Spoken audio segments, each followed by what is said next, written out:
Hi, I'm Neil Kelleher. In this video I'm going to talk a little bit about bracing the core and alternatives for bracing the core, particularly when bending forwards. So for example, bending forwards like so at the hips. And the reason for this video is because someone commented on a video I did about activating the transverse abdominis when bending forward, and the comment was along the lines of, when we bend forwards we don't tuck, we brace the core. And so this video is in response to that comment, but also to discuss a bit more about the anatomy of forward bend and of the idea of bracing and what bracing means and how you can brace. So before going on about bracing, one thing to understand, based on my understanding, one important idea is that in order for any muscle to work effectively, it needs an anchor point. So for example, the rectus abdominis attaches from the pubic bone to the base of the sternum, perhaps even to the base of the bottom, these ribs here. So what would anchoring the abs require? What would anchoring these muscles require? It would require either the pubic bone to be braced, perhaps being pulled downwards, or it would require the sternum to be braced, perhaps by pulling upwards. If the sternum is braced with an upward pull, you can use the rectus abdominis to pull the pubic bone upwards.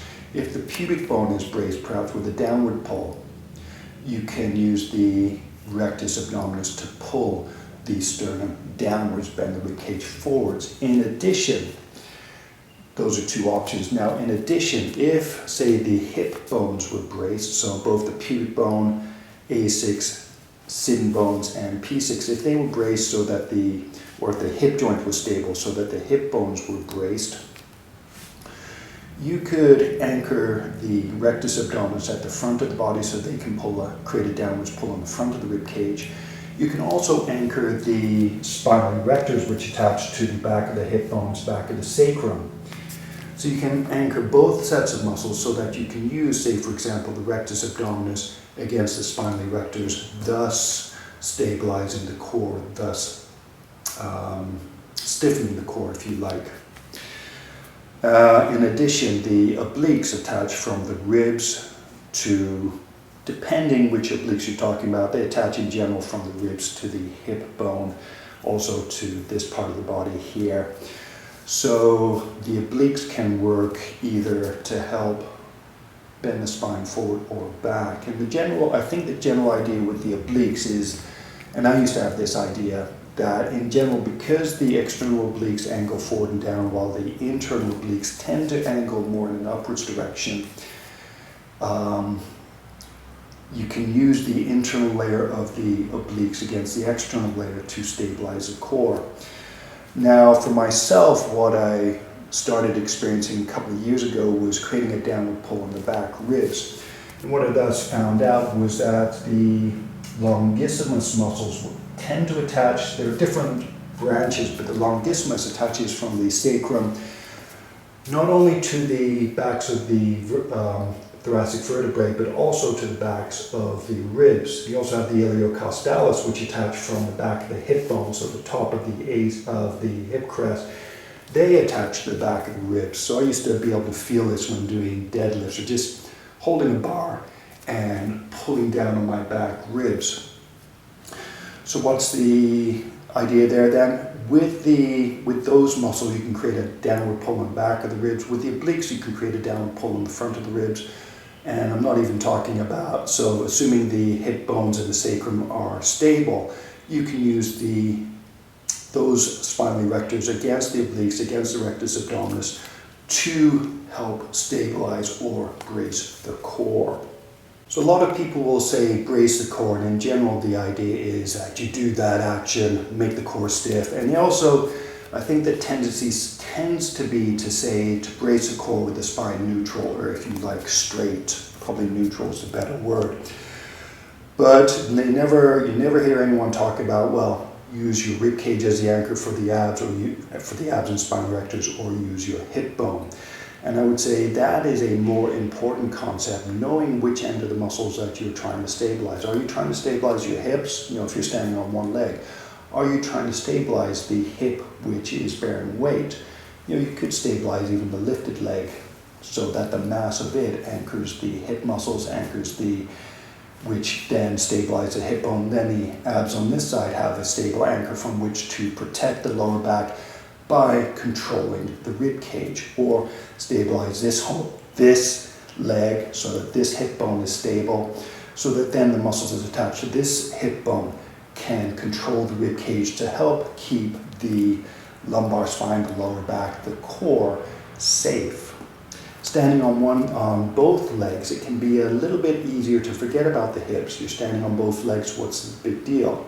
Maybe you'll get something like activate the butt, and that could be a good way to stabilize the hips. Activate the butt so that your hip joints are stable. Then the muscles that act on the back and body have a stable anchor.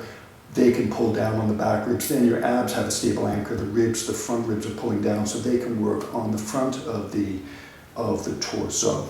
So in a forward bend, one thing that you could do, activate your butt muscle so that your hips are anchored. From there, so the butt will tend to tilt the pelvis backwards.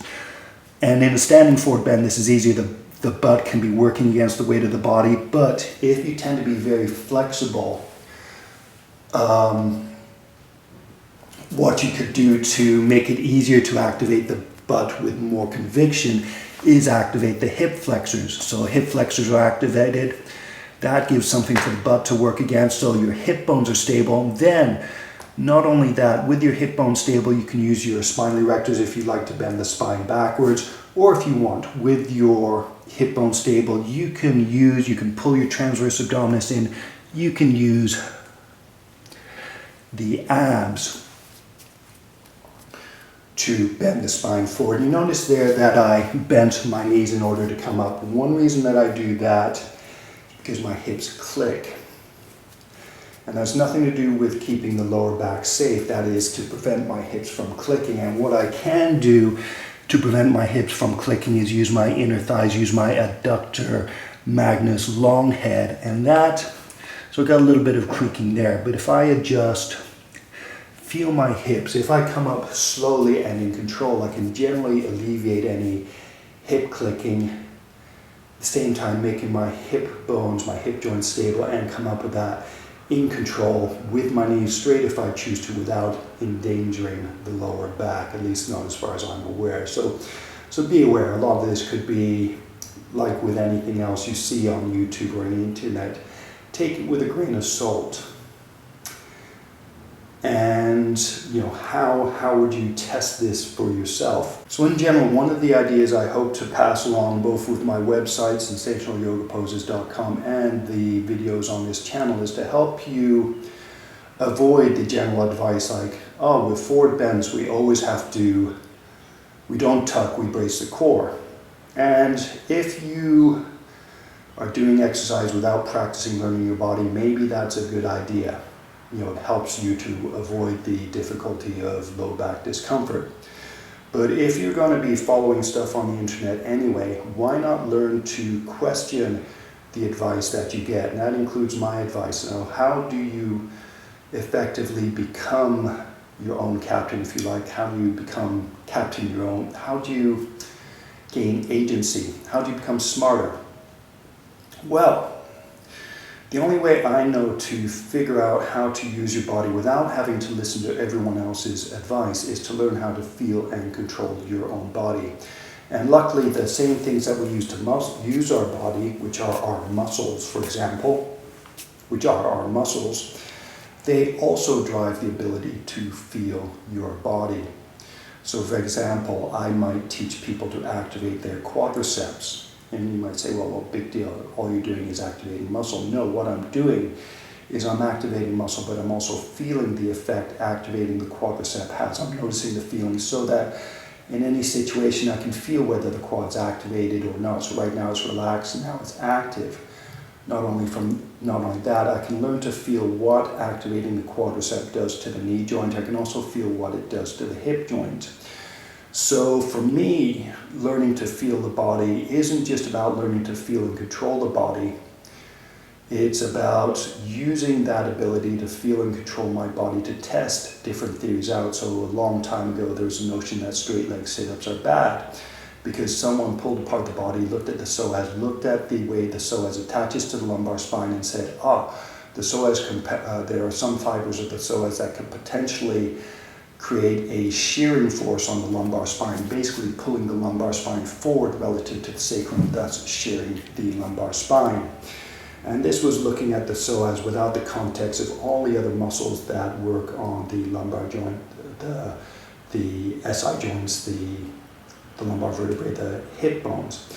And I felt lumbar shear, and the only time I feel lumbar shear is when doing a pose like Virasana, bending backwards. If I bend back far enough without bracing the core, without activating my abs in such a way that I flatten the lumbar spine, then I get lumbar a sensation which I would describe as lumbar shear, and it is very uncomfortable. Doing a sit-up, I don't get the same.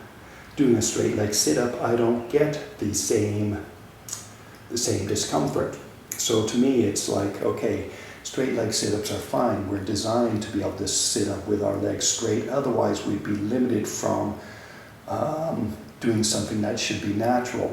So the idea of being able to feel your body is to be able to come up with your own conclusions, to be able to test things that people say, and to be able to use your body intelligently. So all of this started with someone saying, well, with the forward bend, we brace the core, we don't tuck.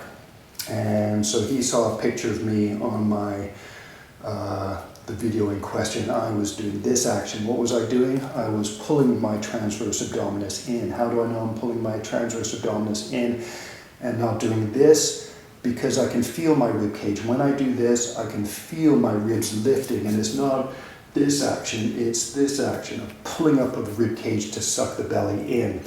And a good way to identify whether you're doing that is if you can't feel your ribs lifting or you haven't learned to do that, notice what happens with your breath. When you do this, generally when people do this, an inhale occurs. When you do this, pull the belly in. Notice my ribs aren't moving. So I'm doing this, not this. So this is lifting the ribs. This is pulling the belly in using the transverse abdominis. When I use the transverse abdominis to pull my belly in, an exhale occurs.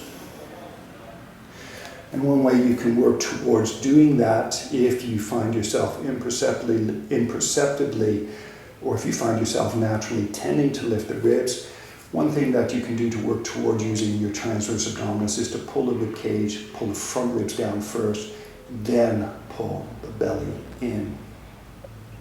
You should be able to feel it. And what should happen when you pull your belly in, your abs should harden. And notice I'm not doing this, which is hardening the abs.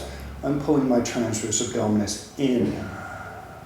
As a result, my obliques, not so much my rectus abdominis, but my obliques, my external obliques are activating. Why are they activating? So why, when you pull your transverse abdominis in, do your obliques activate? If you use your transverse abdominis to pull your belly in past the border of the rib cage, past the border of the hip bones, and you're not allowing your rib cage to move as you do that, what you're actually doing is shortening the external obliques. You're also shortening the internal obliques. You're also helping to shorten the rectus abdominis. So here, they're at a certain distance. As soon as I start to pull in, those muscles they're not shortening, they're lengthening. So what happens when you lengthen a muscle? So if I do this with the arm, the biceps are shortening, the triceps are lengthening. What I could do is I could resist the elbow bending inwards. I could resist the elbow bending by using the triceps against the biceps, and that tends to be what happens when we flex the biceps. We're generally trying to bend the elbow, but we keep the elbow still. As a result, the triceps activate against the biceps. So with this activation, when you pull the belly past the border of the rib cage and the pelvis, past the border of the hip bones, using the transverse abdominis, you're pulling the transverse abdominis you're shortening the transverse abdominis, but at the same time you're lengthening the obliques and rectus abdominis, and thus you can use those muscles against each other to help brace the core.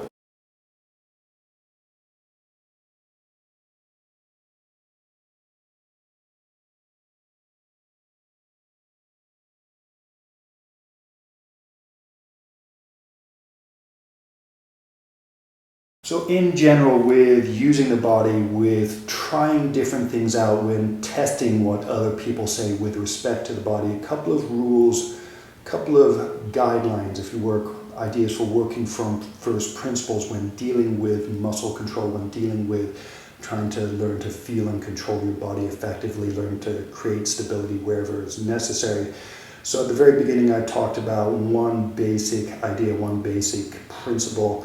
And that is that in order for any muscle to work effectively, you need to anchor it. You need to, so for example, with the abs can either pull the pubic bone up or pull the ribs down. So you're either bracing the hip bone or you're bracing the rib cage. So brace the hip bone, prevent the front of the hip bone from lifting so that you can use your anchors to pull you can use your abs to pull the front ribs down, or create an upward lift on the ribs, resist the ribs being pulled downwards, so then you can use the abs to pull the pubic bone up, or in like so. Another important idea, and this is why the transverse abdominis are particularly important, is a muscle needs a particular length in order to contract effectively. So if you have a muscle that's optimum length is here, but as for whatever reason, so for example in a forward bend you could relax the abs and just allow, see my hips cricking, so you can relax the abs and thus you can be using gravity to drive the forward bend.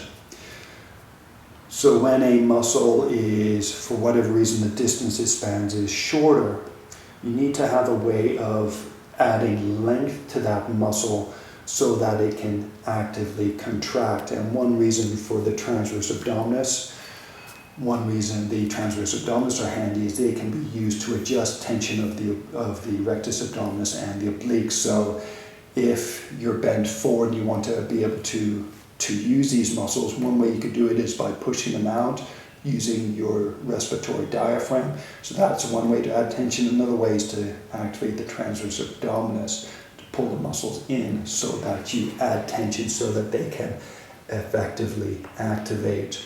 So there's two basic rules there. One, in order for a muscle to activate effectively, you need to anchor one of the endpoints.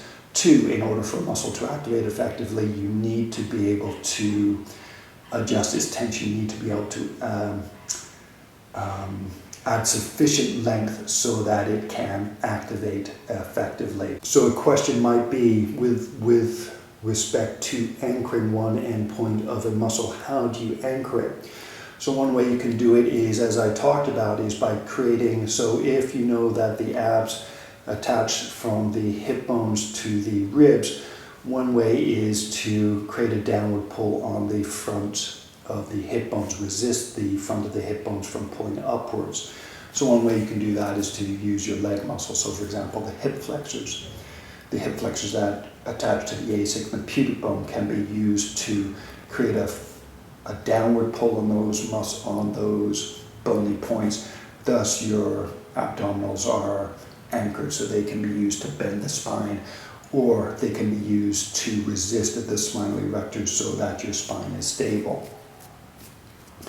Another way to anchor muscles is with body weight. So for example, if your knees are relaxed, you can lift the hip like so, you can lift the knee like so.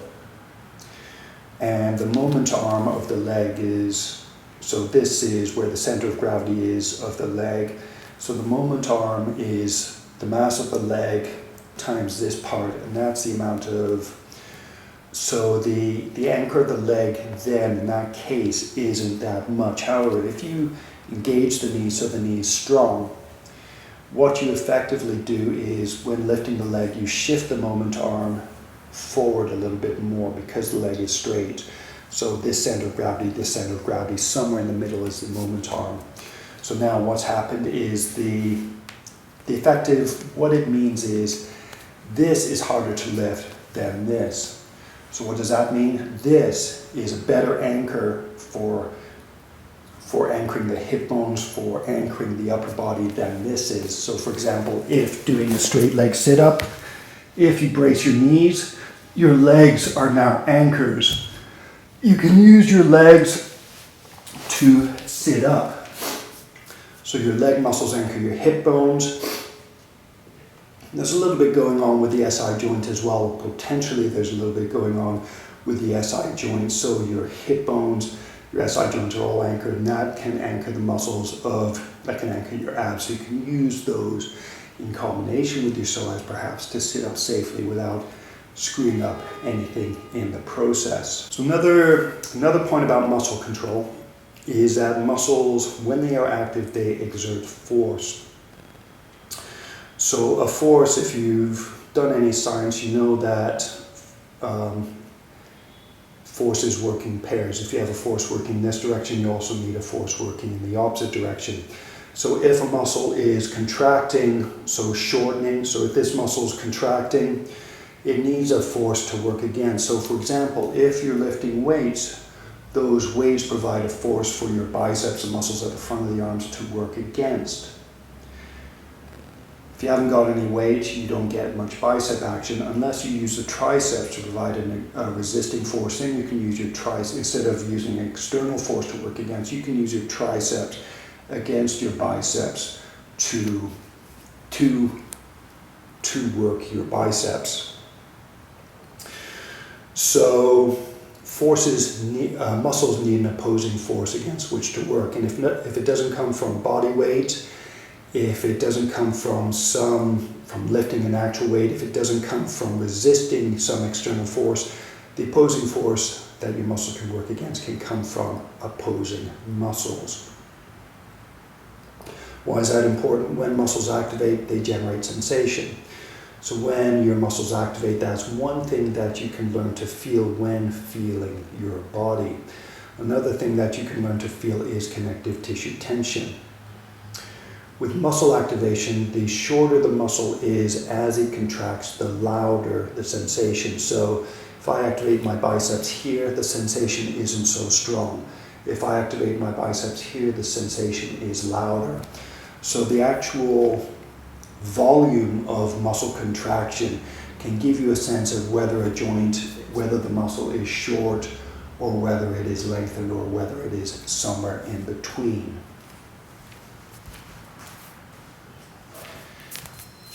So that's important because it gives you a way of sensing the disposition of your body, but by itself it isn't enough. Another proprioceptive mechanism is connective tissue tension, and this could be, not quite sure how this is modeled, how it should be modeled. I tend to think of it as stretch. It could be thought of as strain, which is force over the distance that something is stretched. So basically it's stretch or strain. Can't remember, I'll have to read up on that. But basically it is something that is perceivable. So for example, if I open the front of the elbow, I can feel the tension in the connective tissue as it is stretched at the front of the elbow.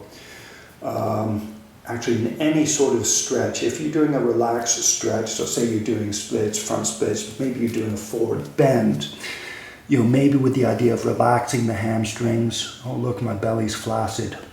But I'm going slowly. Actually, I'm bracing my upper body with my arms. If I slowly bend my elbows, keeping my hamstrings as relaxed as possible, I can feel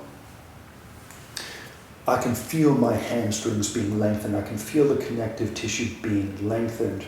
So another part of the proprioceptive equation is connective tissue tension.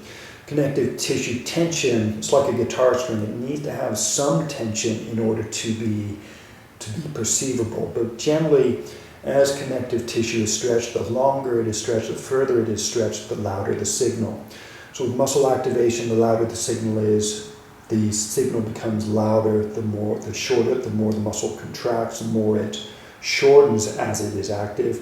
With connective tissue tension, the signal becomes louder the more the muscle is lengthened. And that can occur whether the muscle is active or whether it is relaxed. So there you have two mechanisms that you can tune into to help you feel your body, to help you figure out what is happening to your body in any situation. On top of that, you also get pain signals, which is your brain telling you that something's wrong. You need to change what you are doing. So what do you do in that circumstance? Basically, it means that muscles aren't working to support your body, to support and protect your joints. So you need to do something to activate that muscle. And good, if a particular set of muscles isn't activated, one of the first things you can do is create stability somewhere, stabilize joints, create a downward pull on the front of the hip bones on the back, maybe do something with your rib cage, brace your rib cage, maybe engage your ribs in such a way that the rib cage is stable like a solid structure so that your abs or spinal erectors or anything else, or the deeper muscles that work on the back can, so the bigger muscles can effectively work to stabilize or brace. Another very important idea with all of this stuff is how do you learn? How do you learn to feel and control your body? How do you learn to recognize muscle activation and sensation? How do you learn to recognize connective tissue tension?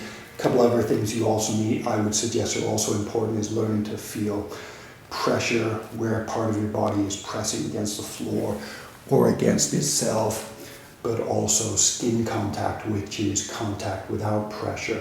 So all of these are things that you can learn to feel and identify. And the idea would be to focus on those parts in relative isolation. So for example, if I get people who can't feel their quads, who can't activate it, I will focus on teaching them how to activate the quadriceps first and foremost. Once they have a feel for activating the quadriceps in certain poses or in a variety of poses, we then make it a little bit more difficult to make it a bit more challenging. So might practice quad activation with knees straight and then learn to do it with knees bent.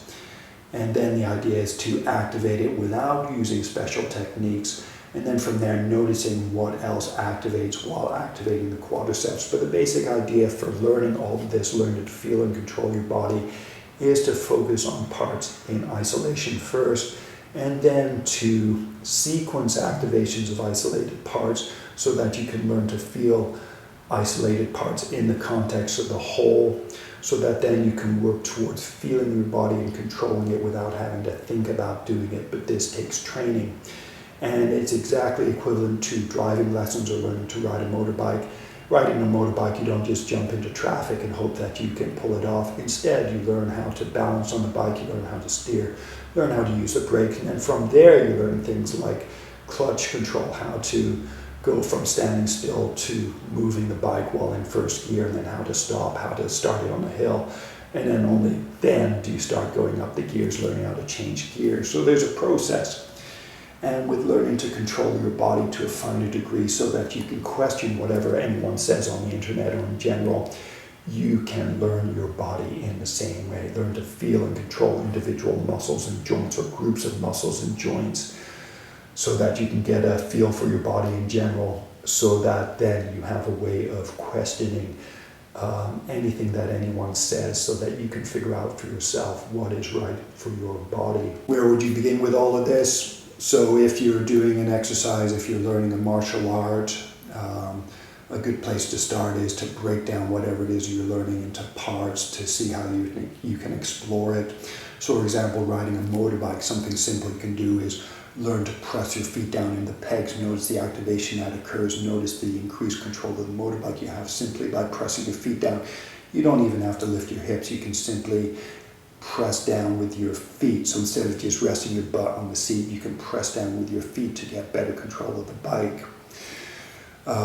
If you have injury, then the injury. If you have a knee injury, then your prime focus so that you can walk properly without your knee causing pain or without it jiggling out, without the tendons, ligaments jiggling out of position. What you can learn to do is learn how to control the knee, and what that can involve is learning how to brace the hip so that the muscles that work from the hip to across the knee have a strong a stable foundation from which to work effectively on the knee. Or you can work from the foot upwards to help the knee stabilize and control the foot, so the muscles that work so that muscles that work from the lower leg across the knee and to the hip have a foundation from which to stabilize the femur and the hip bone. Or you could just go through it all step by step. But depending on how you want to learn it, there's different ways to go about it. But the idea of all of this stuff is so that you can figure out for yourself what is best for your body. But also, another nice thing about muscle control is it is an easy way to get into your body. So if you're practicing by yourself and you're doing the side angle pose, okay, I've done the pose, now what next? Instead of just doing it and taking a picture of yourself, you say, well, okay, one of the things I could do is make sure my legs are stable. Maybe I'll rotate my shins in or out so my feet are stable. Maybe from there I'll do something with my hip bone, maybe move my pubic bone. Any which way, see what feels best for this hip, and then see what feels best for this hip. And then from there, okay, maybe do something with the spine. I'll lengthen it or bend it upwards or downwards. Maybe I'll engage my core, but from a stable hip. Then from there, I can lengthen my neck, maybe adjust my ribcage so that when I use my arms, I can use my arms effectively. If I wanted to touch the hand down to the floor, I could do that. It's like, oh, that doesn't feel too good. What can I do to adjust my hips so that feels better? What can I do to adjust my spine so that it feels better? So rather than just copying the shape of the pose, you can feel your body from inside and experience your body while doing yoga. So that is the bigger goal of learning to feel and control your body. So rather than just brace the core, acting like a robot because someone told you to do it, learn your body for yourself. Learn how to intelligently act within your body. And I'm just as bad. I'll comment and be an a-hole on other people's videos. Oh, that's wrong based on my own perception. But the more you do, but at least with the body, you can question anything that anyone says. You can try it out for yourself, see whether it works for you or not. And of course, I've done a bunch of videos on feeling and controlling your body. There's a lot of it on YouTube, but there's probably a link in the description box if you want to check out more, or check out my website, sensationalyogaposes.com. If you've watched all the way through this ramble, I don't know, hopefully it was helpful. Hopefully there were some good points in there, but either way, thank you very much for watching. Namaste. Brace the core!